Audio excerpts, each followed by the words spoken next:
Oh yes, it's that time of year again where we get to see snow, listen to Christmas music, make those Pillsbury cookies with that tree on it, and see a lot of family. So, with that said, let's play F.E.A.R. The opening cinematic shows Nicolas Cage on his knees in a prison cell, and a creepy little girl opens his door. Uh-oh, that was a big mistake because shortly after, every guard in this facility is dead. Then we see Nick Cage feasting on a body of a scientist while military personnel is watching over his shoulders. That footage was captured on CCTV camera footage from the Alma Technology Corporation laboratories. And the man in question is named Paxton Fettel. The Armacam technology is working on an army of clones that respond to a psychic commander, that commander being that Paxton fella. We work for an operations group of the US government specializing in paranormal activity called F.E.A.R, which is derived from the acronym First Encounter Assault Recon.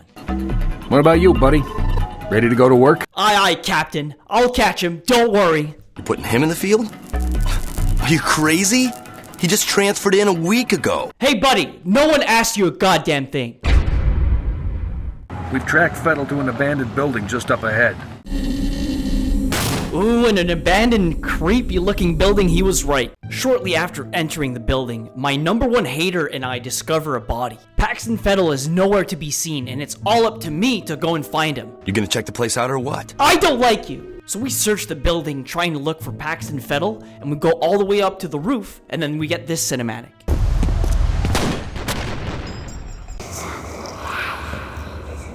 The dead man's name was Charles Haberger. I remember him. So this Charles Hamburger guy was a scientist at Armacam Technology who created Paxton Fettel with all of his psychic abilities. And from the look of things, I'm guessing he was not a big fan of his work.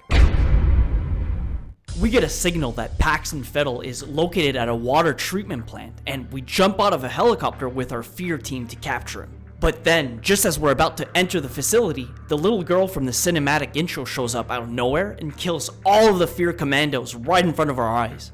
We must be a lucky man because she just spared our life. The whole water treatment plant is crawling with Paxton's militia, and let me be blunt to confront all of his grunts.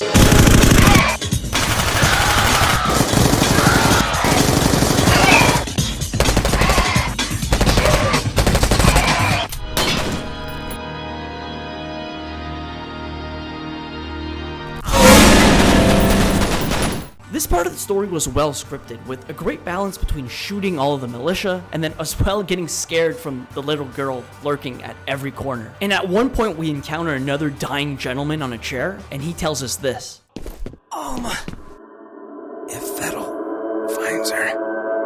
We don't know who or what an Alma is, but all I know is that I was stuck for 30 minutes trying to get out of this water. Thankfully, I found a Steam thread from around 2015 saying that it's a glitch, and the only way out is to jump backwards out of the water. Outside in the parking area, we get our first boss fight of the game, but he was no match for my Spaz 12.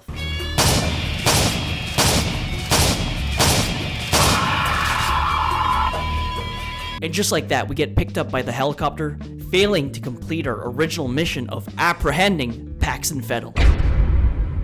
If you remember the guy in the intro with the F.E.A.R drip, he basically tells us that Paxton Fettel is headed towards the Armacam Technology headquarters to get his revenge on all the scientists that created him. And we get a cool cinematic of our F.E.A.R team attempting to land on top of the building, but all of my teammates died to Paxton's psychic-controlled militia.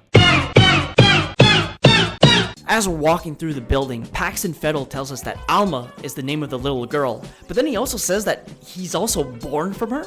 I was made from her, and I was born from her. We are separate, but we are one. Okay, I kinda need a little bit of a timeout to explain something. During your playthrough, you can go into people's offices and listen to all of their voicemails. Yeah, this is Chet in accounting. Nobody seems to know what's going on, but we've been hearing a lot of loud noises. And at first, I thought it was just some Easter egg where you listen to employee drama and the devs kind of implemented it just for world building. But as you start listening to more and more of them, you start to understand the lore of the Armacam Technology Center. This time we're talking about a highly trained military commander with a telepathic link to hundreds of soldiers that don't think for themselves. If you're worried about being behind schedule now, imagine what'll happen if we end up with a full-scale revolt. Alma was a psychic experiment in the early 2000s for telepathic communications. They modified her into being a super psychic, but unfortunately in her late teenage years, she passed away, so Armacam scientists extracted her DNA and created Paxton Fettel. But up until this point, he's been a total failure. He hasn't really developed anything. The underground facility where Alma died was left abandoned for over 25 years, and the Armacam CEO wanted to repurpose the facility. But just like we saw in the cinematic intro, as soon as they opened the vault where Alma died, it reawakened her soul to be connected with Paxton, making him go on a non-stop revenge spree. Her brilliant idea of reopening the vault set something in motion that I can't explain, and I don't know how to stop. I sure hope she's happy. End of messages.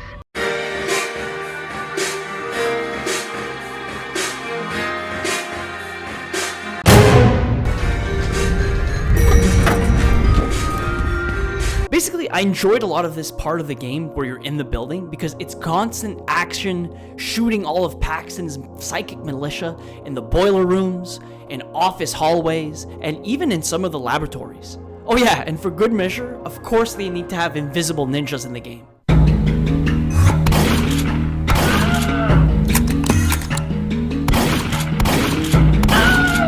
Then we find an Armacam technology worker by the name of Mr. Norton Mapes, and honestly, just by looking at him, you'd probably mistake him for Charles Hamburger.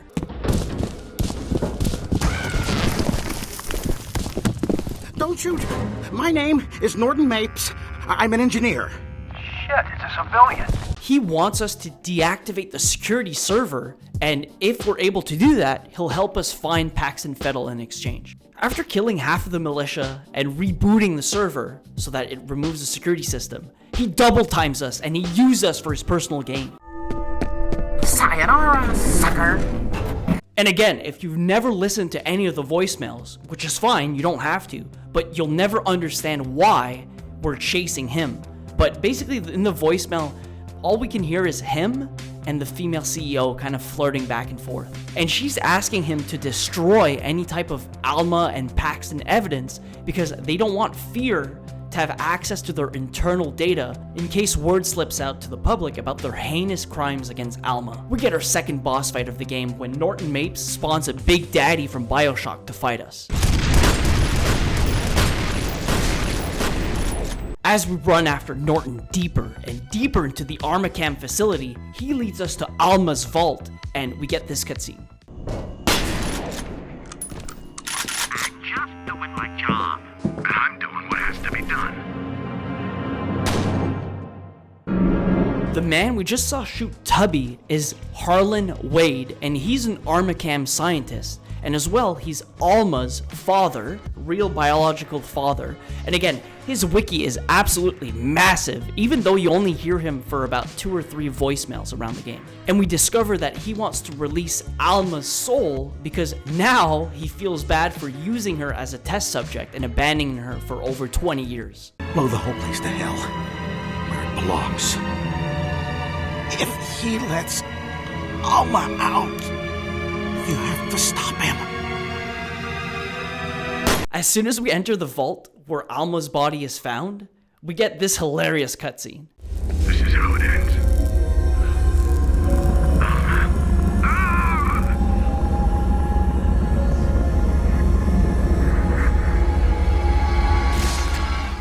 You and I were born from the same mother.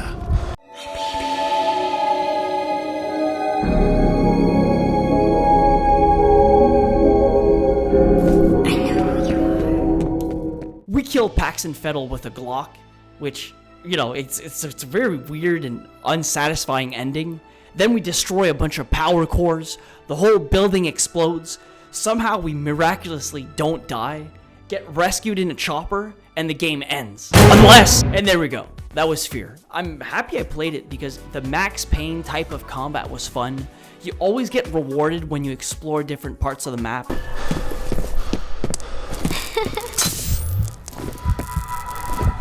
The ragdolls were pretty funny, but oh yes, also, whenever your inventory is full and you try to pick up something, it sounds like Sans from Undertale.